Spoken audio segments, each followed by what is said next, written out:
What's up, junkies? Welcome back in for another edition of Pigskin Junkies. We are talking NFL this week, or this podcast, I should say. NFC and AFC West. But, as you all know, I'm Michael Larson, and we got the big brother, Jared Larson. He's driving to Miami, so if you hear him while he's talking, you hear a couple of raindrops. This is the Sunshine State where it rains all of the time. So, and then, as always, the one, the only, Scott Panza. The boys just got back, minus me, from old Vegas. Fellas, how are we feeling? We're feeling great now. It was a little rough yesterday, but I got a lot of sleep last night. Breezed through my 4:30 a.m. alarm, so I could get an extra hour before having to get up for work. And now, you know, I got that extra shot of life by doing my first redraft fantasy league of the season. And now I'm juiced to talk about the AFC and NFC West, baby. Yeah, agreed. It was really cool. Got to meet Derek Stevens. He knew who we were, which was just amazing. Even from last year, some of the stuff just continues to be surreal, and it's a ton of fun to meet people and see all the different sports books, and they got a great thing going out there. Can't wait for Circuit to open up end of next year, 2020. Yeah, we headed over to the D on Friday night to sign up for the Circuit contest, and it looks like they're starting to get some pretty good traction for that contest. I ended up signing up 3 entries in that one, and they'll all be under the pigskin_junkies_Scott moniker or _S, so you can distinguish between me and Jared in the Circuit contest. And yeah, like you said, met Derek Stevens, and we had a blast over there, and excited to get the season going.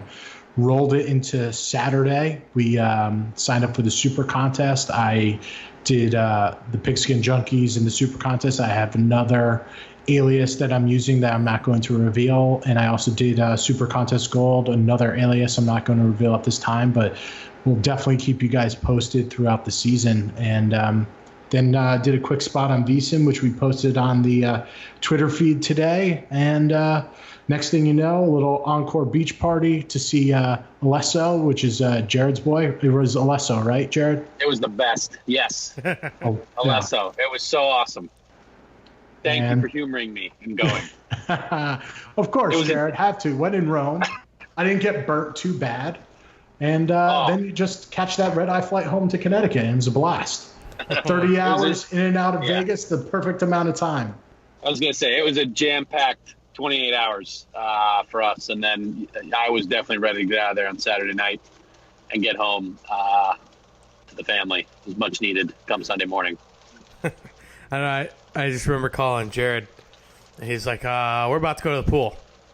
I'm like, oh boy. Going to the pool, it's going down. Make it happen. I love that music so much. It was a complete blast, and then we were just lucky that he was there. Well, Jared, for people who don't know who he is, why don't you explain the type of music that he plays? It's electronic dance music, which is going to be very polarizing. And now some people that listen to us are probably going to hate me, but I don't care because it was so awesome. I love it. It's a great show. I feel like with people want to bust chops about touching buttons or whatever, and it is true. Some DJs just push the buttons, but this is really a high energy show, which thankfully I needed. Or rather, I needed, so I was thankful that it was high energy. I think I made this joke 15 times while I was there. Is Alesso on yet? Because I keep hearing the same song over and over and over again. But I think it wore off on Jared and the. I told Scott when he came on because I knew. Jared's the type of guy that will play golf, and normally I don't mind playing with music, but I like stuff that's a little. Not super low key, but something that's along the mellower line. And Jared will play EDM music, and it just gets that's my workout music. So my blood starts, I'm pumping. I'm standing over the tee, and I'm just death gripping my driver. I'm like, all day, every day. I'm like, and just smash it, hook. And I think he's just trying to get into your head, and that's why he's playing the EDM music, so he knows that it screws up your swing. But it keeps Jared nice and smooth. Yeah, it does keep Jared smooth. He's hysterical because Jared will get over the ball, and Scott, because you've played golf with him as well. Jared will squat down over his driver. He's getting ready to hit his drive, and he takes the club, he takes a practice swing, and he drops the driver slightly in front, or past the ball laterally, and he goes and pulls it up to where it's lined up perfect with the ball.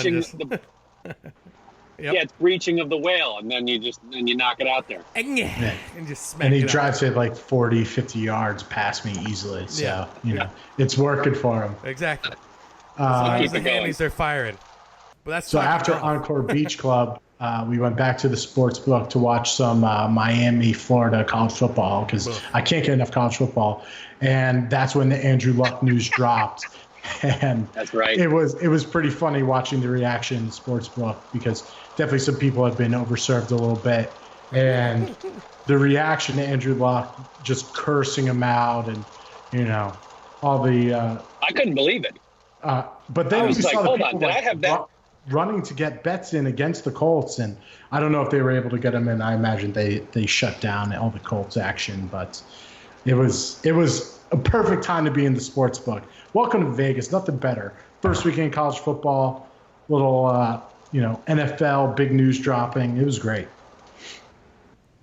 Yeah, I think everyone was definitely shocked by that. I think my favorite part of all of it is Schefter's the one that breaks the news, and obviously the Colts are playing while all of this is going on, and then later in the night, Schefter tweets, due to information breaking earlier than what was expected, Andrew Luck's retirement press conference has been moved up from Tuesday to Sunday. And I want to be like, yeah, dude, you're the reason. Like, it's your fault all of this is happening. I will say I was very shocked that they booed him off of the field. And the negative response to all of it was very intriguing to me. I don't know what y'all's thoughts are on all that, but I think all these writers and players just get off your high horses. These are, people that go to preseason week 3, all they think about is Colts football. So, of course, they're going to be a little angry that their franchise quarterback and their hopes of making the Super Bowl has retired.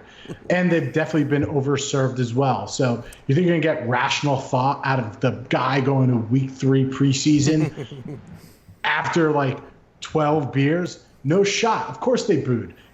Everyone get off their high horses about this. I think the whole response and everyone holier than thou on Twitter is just hilarious. Mm-hmm. Having said that, I wonder, do you think the over-under of 7 is too low or too high?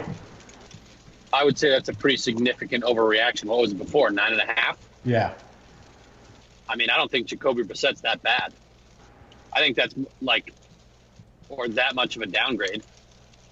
I'd probably be interested at 7. It was 9.5. I mean, if they go to 6.5, I think it's an auto bet over because they still have talent around them. I would agree because it's, to your point, I think there is a lot. The defense is significantly improved. The offensive line is better.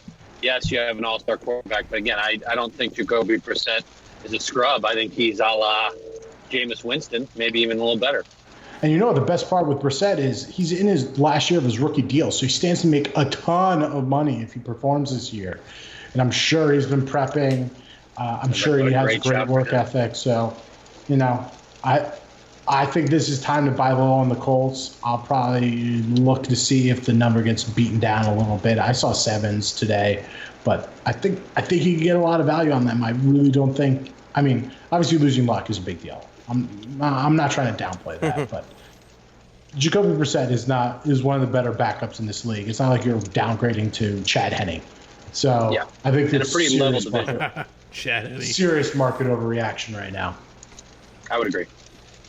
Yeah, I mean, it's one of those. We're starting to get those early retirement players they could create a pretty good team. if you had Megatron, Barry, and Andrew Luck on a team, you'd be a Super Bowl favorite. So the early retirees are slowly taking over. You think Calvin Johnson still has got some left in the tank? I think so. Maybe they'll both go play in the XFL. Play for the Tampa Vipers. Oh my God, that is the best tease, team name. The Tampa Vipers got me so juiced for the XFL. Seattle Dragons, I mean, they just nailed it with these team names. I think the Roughnecks was the worst one, but yeah. I'm glad you got the Vipers down there because I'd love to come down and see one of those games. Since we didn't get in the Apollos, we got to get the Vipers game in. R.I.P. to the short-lived XFL league. will email me back the rules of the league when I email for them. You still never got any response from any of that? Never got. I remember when the league went under, I flooded their inbox, which was, thanks for getting back to me. I can't believe you guys went under. It's such a great run organization. Beautifully in the run. email abyss. For on sure. some server somewhere. Yeah, Definitely. just stored with all those. What are they? Bitcoins. Scott's emails and Bitcoins out there just floating around. So Scott, I'll let you grab the bull by the horns here, and we'll dive into. Do you want to go AFC or NFC first when we're talking about the West divisions?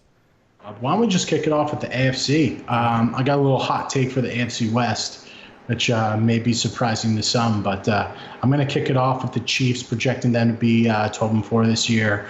I think they're going to go over the 10.5. I think this team is stacked. Their defense still has a lot of question marks. Losing Dee Ford, losing. They brought in Tyrann Mathieu, so maybe that can shore up the back end of the defense. I'm sure they'll have some issues and they'll be in a lot of high-scoring games. But Tyreek Hill coming back and not having any suspension. Darwin Thompson looks like he's going to be a great spell back for Damian Williams, who's never played a full season. I'm bullish on these Chiefs. I know it's going to be trendy, and I'm sure you're not going to get a ton of value betting them during the week to week because they'll be such a public team. But I think the over's the number to bet the Chiefs here. I love the coach, love the quarterback.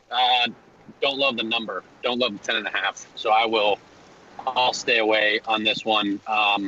Different schedule this year with the first place schedule as opposed to last year. So I'll be intrigued to see how they do especially towards the back part of the year.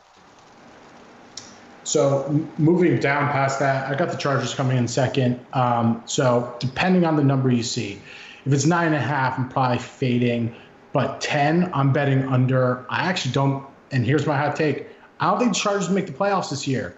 I think they're a team that has historically started slow.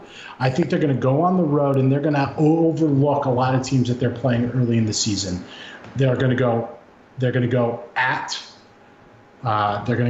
the Dolphins and the Lions early in the season, and I'm sure they're going to be napping in one of those games. And it's a 1:00 kickoff, and they have the Texans sandwiched in there, and they have the Steelers coming to town. They have to go at the Bears, at the Jags. I'm short the Chargers. I think that they're going to miss the playoffs. I think Anthony Lynn is severely overrated as a coach. Injuries to Darwin James on the defensive end. They lost Tyrell Williams, so they're thin at wide receiver. No Melvin Gordon. I think that's being overlooked a little bit. So I'm short the Chargers. If you can get it at 10, I like the under on that, truthfully. And just maybe week one, the Colts come out. They hear all the blue birds, and Jacoby Brissett wants to make a statement, and they lay it on the Chargers week one. It wouldn't shock me. So I am short the Chargers, and I'm going under that number. Oh, this is episode 3. We're finally starting to get some disagreement. I like Phillip Rivers. I like the way they play long. I think the defensive line is significantly improved. Joey Bosa should be ripping up for them. And I just really like the offensive talent. I would disagree with Scott, and I think Melvin Gordon is not irrelevant, but certainly replaceable. And if you look at the last stuff from last year, Austin Eckler should be able to fill that role. I do agree. One, they can't seem to ever find a kicker and lose all these games in heartbreaking fashion. And they really struggle going west to east. So I do agree with Scott where I could see them kind of tripping over their Keones over the first couple of weeks, but they get to play Denver twice and they get to play Oakland twice, which I'm putting in as 4 wins, and I think they snag one of those Chiefs games, putting them at 5, and so I think 10 is probably the right number. I don't know if I'd bet them to miss the playoffs. I'd say there are probably a lot of situations where they win 9, 10, or 11 games. I'll tell you, it's tough with them missing the playoffs. I'm seeing like plus 160. I wish that number was closer to plus 200 for me to bet it. I think 2-1 would be great odds. Plus 160, it doesn't seem like there's enough juice there. But if you have I have a little bit of conviction. I'd love that number to be a little higher to bet them not to make the playoffs. But then moving to the Broncos, I think this is a stone cold lock under. Their over-under number is 7. Give that to me all day. I think this team is just I frankly think they've downgraded with Joe Flacco from Case Keenum. Another hot take. I think that is an absolute downgrade. The Broncos offensive line is not exactly strong up the middle. So any team that's going to get pressure on Joe Flacco, he can't move around at all. So he's going to be flat-footed in that pocket. He's got a bunch of young receivers, Deshaun Hamilton, Cortland Sutton. Who knows how long it's going to take for them to kind of mesh together. He was used to the system he was running in Baltimore. Whole new cast of characters around him there. I'm not terribly long that their offense. Now, they brought in Vic Fangio, and I mentioned it this weekend on VSiN. I love teams that are in transition, that move off a bad coach and onto a good coach. I think Vic Fangio is a great coach. But their defense wasn't the problem last year. Their offense was the issue. So you have to be really confident their offensive coordinator come in here into Denver and really make a quick impact. But just looking at the Denver road schedule, find me 2 wins in their road games other than the Raiders. Packers, Chargers, Colts, Vikings, Bills, Texans, Chiefs. I mean, I'm super long the Bills. I'll talk about it next week. And maybe if you're really short Jacoby Brissett, you're thinking, they can easily get to 4 wins on the road. But I really don't see it there for them. I'm short the Broncos, sniping that under big time. Yeah, I'm with you 100%, Scott. I actually agree with you that Joe Flacco is a downgrade from Case Keenum. And I feel like my opinion of Case Keenum is pretty well known on this show. So that should tell you how little I think of Joe Flacco and his lack of eliteness. Ooh. I agree. I like the under 7 a lot. I think they get a lot of credit for some of that early home stuff where there's quite an advantage for them at Mile High in September and then again, kind of late in the year. But again, I think you look at the road games here and they're just saying, find me 2 wins, and they got a tough division. So I also will be taking the under Broncos to the 7. Jared, you been watching a lot of Hard Knocks lately? You're starting to really talk like this, like you're sitting there trying to break down some film there. And John Gruden. What, man, this guy can chuck it there. Yeah. Oh man, I was Speaking shocked by the Flacco takes. Oh, I mean, he's no good, dude. He got benched for Lamar Jackson the last 4 years. Yeah, dude, he's garbage. I'm shocked because of, I guess, for Jared to say he's worse than Case Keenum, you got to be bad. Yeah, that's pretty bad. He won 1 Super Bowl because the Niners and Harbaugh fell apart in the second half, and he hit that huge bomb nuke like a la Eli Manning, like close your eyes and chuck it up there, and came down. I don't even remember who came down with it. Well, Wallace had that kick return too. Yeah, I'm like, dude, this is not a guy that's. And then good for him. He bet on himself and he won the damn Super Bowl, so he cashed a huge check, and he's been chilling ever since. Yeah. And it's unfortunate. It sounds like Drew Lock may be headed to IR, so we're not even going to get the Drew Lock experience this season potentially because of his thumb issue. Hey, Drew Lock can throw a football 80 yards from his knees. So I bet he can. Cannon arm. Him and Jamarcus Russell. Yeah, he's got really good height too. So all about the intangies. And then last is just the Raiders, absolute dumpster fire.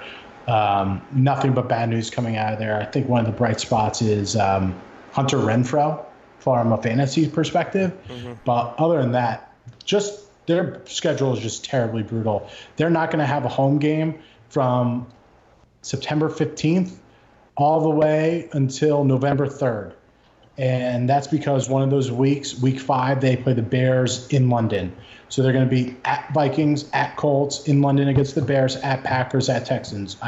Bloodbath McGrath for sure right there for the Raiders. That's after starting against the Broncos and against the Chiefs. So you're looking at 1-6 probably. The problem is that their under number of 6.5 is +1 or -195, which is just a sick, cruel joke. If I can just bet like an alternate spread of, under 5, I'd probably be much more inclined to take that bet. -195 under 6.5 is just a silly, silly, silly joke and kind of cruel if they're doing it to you that way. But it still wouldn't deter me from betting it. I think they're going to be a great team to bet against throughout the season. So couldn't be more short the Raiders. I got them maybe winning 4 games. This is so Scott and I tried not to talk about the games before this weekend, and this is one of them that slipped out. And I think he hits the nail on the head where you go road, London, road. And this train is going to come off the tracks quickly. And if they do not start fast, there is way too many attitudes in this locker room for them to start out that poorly. And I think you're going to see things go south very, very quickly in Oakland, and they will not be able to get to Las Vegas fast enough. Stadium update should be ready for the 2020 season based on what my eyeballs told me from the weekend. But yeah, this is a complete rebuild, and I think unfortunately John Gruden needs to. I'll steal one of the phrase I always use from the college football podcast. They got to bring it down to the studs here. They got just enough talent, but not enough to actually go anywhere. And the schedule is brutal that first couple of weeks, and I would expect some diva-ness from a 1AB by about week 7. Yeah, I mean that's another problem. He's going to be a problem in that locker room. So, and you've already paid him that much money. So, what happens if he goes off the rails? Then you're going to be stuck with Tyrell Williams, who's been a career 3rd receiver or 4th receiver, and Hunter Renfrow, who is 28 years old out of Clemson and played like 15 seasons there. Yep. So, I don't know how you're scoring points. They just cut Doug Martin today, so they are going to be heavily relying on Josh Jacobs, and hopefully they don't run him into the ground. And Derek Carr is just, very. I do like Josh Jacobs. I do like Josh Jacobs. And I'm also kind of cheering for the Raiders to start like 1-7, so maybe we get Peterman for like 5 games at the end of the year. Oh, and can just turn on the printing presses. If I can just get some Nathan Peterman in my life, that'd be fantastic. It would just be a dream come true. Dream come true for the season. So I was looking at some props and nothing really stood out to me. You're not getting a ton of great odds betting. If you're not like in my Chargers short take, you're not getting great odds for them to make the playoffs or anything like that. So I think it's bet Chiefs to win the division, bet the Chiefs over Broncos, under Raiders, and if you can find Chargers at 10, I'd take that under too.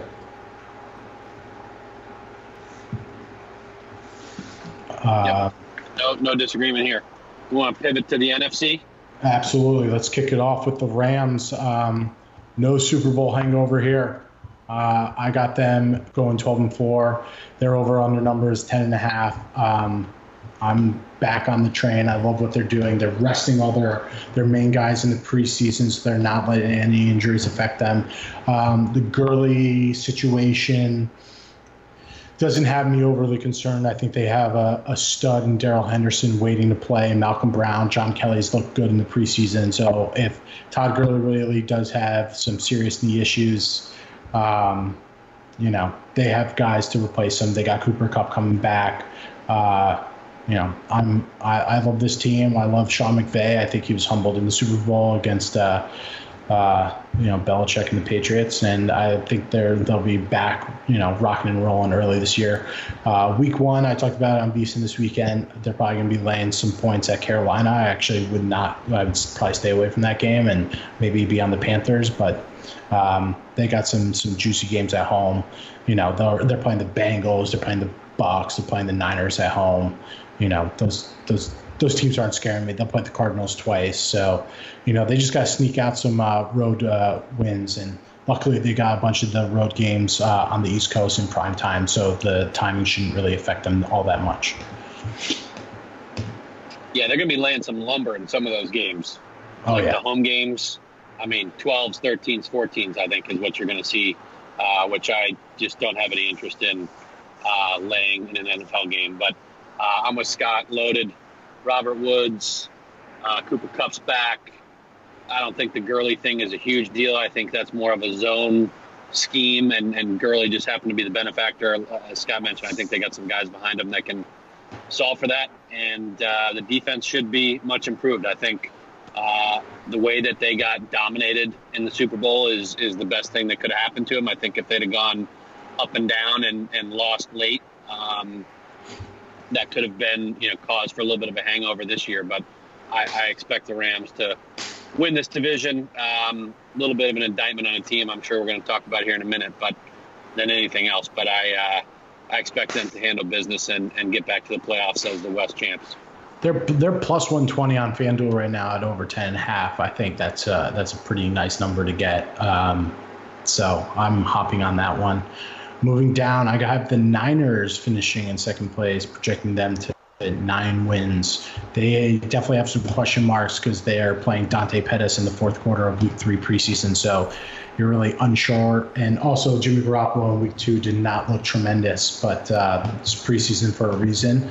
Time for him to work out some kinks. They start their season, 2 nice road games to kick it off, Bucs and at Bengals. And the Bucs game is not a 1 p.m. kickoff. So, sneak out 2 wins right there on the road, and then you got some toughies to play at home. But, I'm a fan of Kyle Shanahan. I think he did a tremendous job last year with Nick Mullins and C.J. Beathard to, make them a competitive team. Jimmy GQ coming back. A bunch of weapons in the running back position. They got Breida. They got Tevin Coleman. If they can get Raheem Mostert, to stay healthy, or Jerick McKinnon back, it'll be a really nice running back by committee there. Their issues are definitely in the secondary, so they're going to be in some really high-scoring games. But I like the Niners. I like them to get it right. I don't think they sneak into the playoffs, but I do like them sneaking over the over of 8 wins. Next team, loved them last year. We wore their shirts in Vegas when we were cashing the big check. Seattle. I can't get behind this team with what they just paid Russell Wilson, losing Doug Baldwin, limited weapons on offense. David Moore may be headed to IRR, or he's going to be out at least 5-6 weeks. Not a big fan of DK Metcalf, so I'm not sure who's scoring on the offensive side. Russell Wilson's the truth, but the problem with the Seahawks is they just don't have a ton of weapons. They're under of 8.5 is plus 115. I actually think that's a pretty good bet. Now, it's tough making money when you bet against one of the best quarterbacks in football, but their road schedule is not a pretty one for them because they got to go at Steelers 1 o'clock. They're at Browns, at Falcons. Those are 1 o'clock kickoffs, so they're not getting the benefit of prime timers early in the season on those road games. And they have to go at Eagles, at Rams, at Panthers, and the Panthers play very well at home. And we talked about it so much last year. We're huge Russell Wilson fans on this podcast, but I think they're going to struggle. I think they have issues on the defensive side of the ball where they kind of showed out last year, but they may struggle a bit this year. And I don't know how they're going to be scoring every week with some of these teams. They're one injury away from, really struggling in their wide receiver core. I don't trust the coaching staff.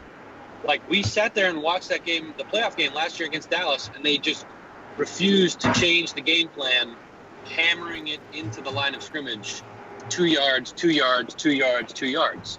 So it's like the inability. I'm with you. I think Russell Wilson is the second or third best quarterback in the league, but if there's an ineptitude on the coaching staff's ability to maximize his talent, I think Scott hit the nail on the head. The defense is not great. Then what are you doing? This is not an easy division. Outside, I even think Arizona will surprise a couple people. I'm probably a little more bullish on them than most. But, I don't see a lot from this team this year, mainly as a function of the coaching staff's lack of willingness to change anything.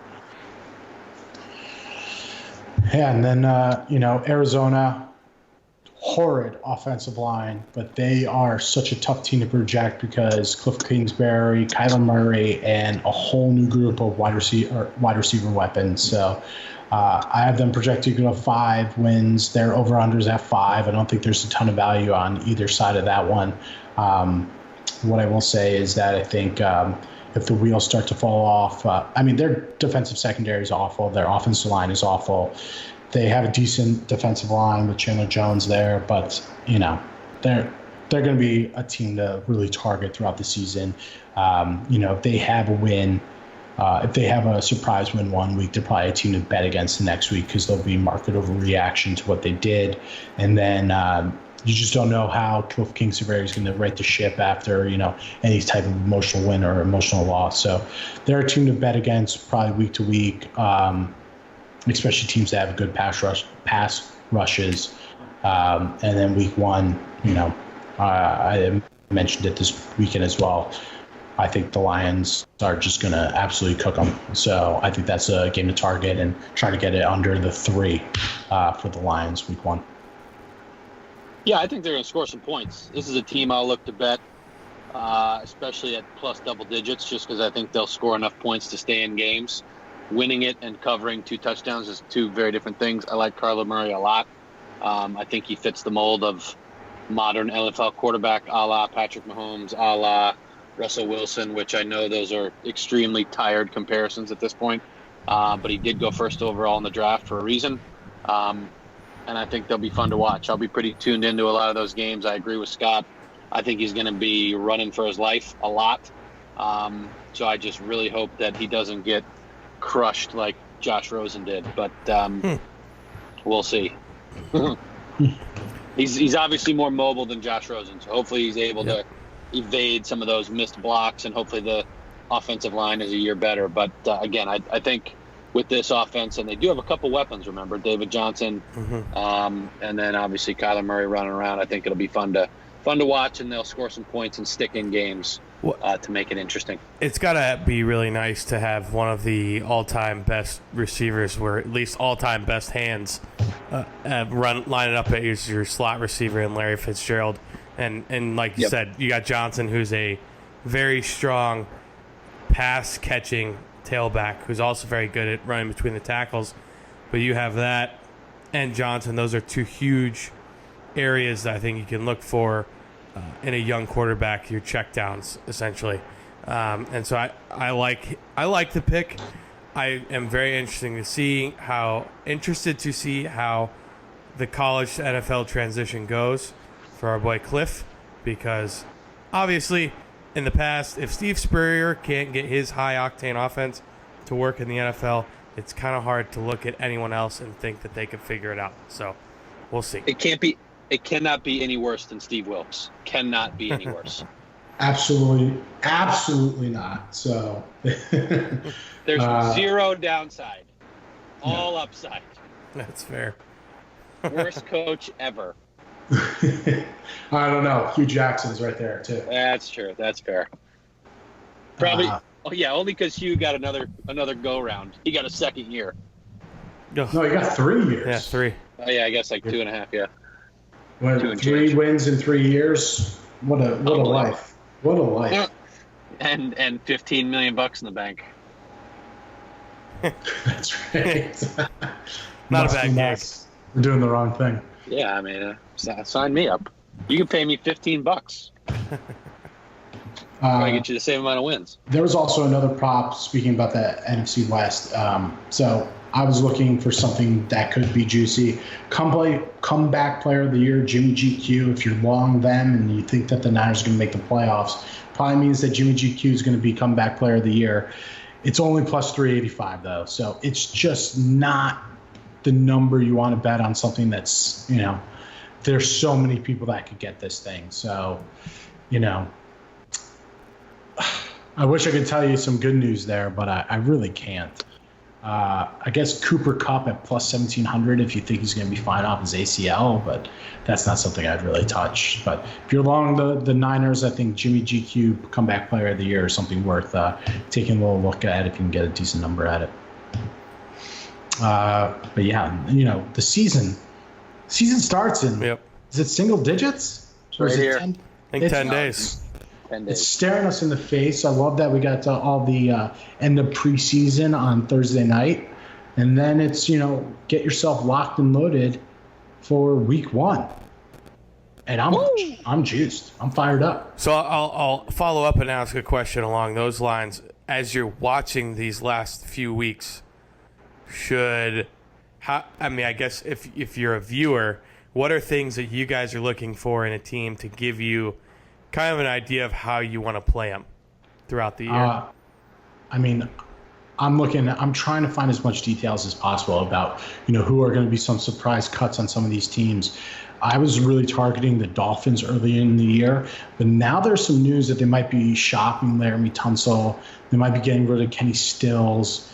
They just cut TJ McDonald, one of their safeties. So that's kind of going out the door right now, where I thought that I was going to get some value on the Dolphins, and it may be signaling that they are going for a full rebuild this year. And then also waiting to see some of the quarterback news.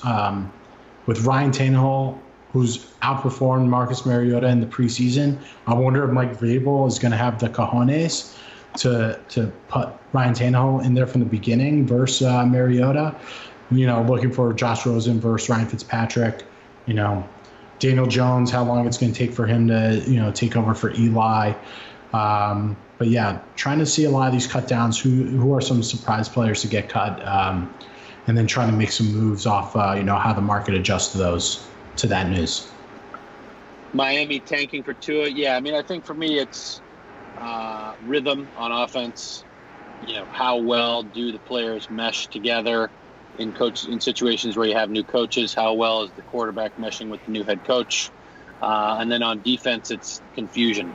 So, if you see a lot of blown coverages or just complete misplays, that's a red flag typically for me, because those are not things that get ironed out in the course of a couple of practices. So with all these practice times way down, it's a lot harder for them to work out those significant missteps. So those would be, play against teams versus based on what I see in the preseason as it pertains to rhythm and just blown plays.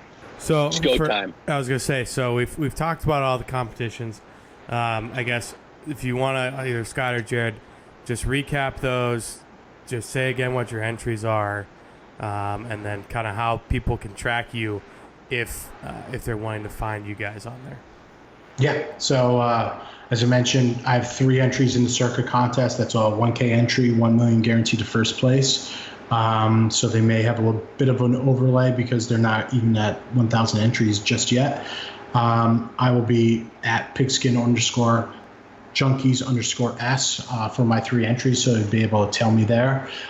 In the Super Contest, I will be bringing back the at pigskin_junkies entry. You'll be able to track me there. I have another entry that I will be keeping a secret, and then I'm also in the Super Contest Gold.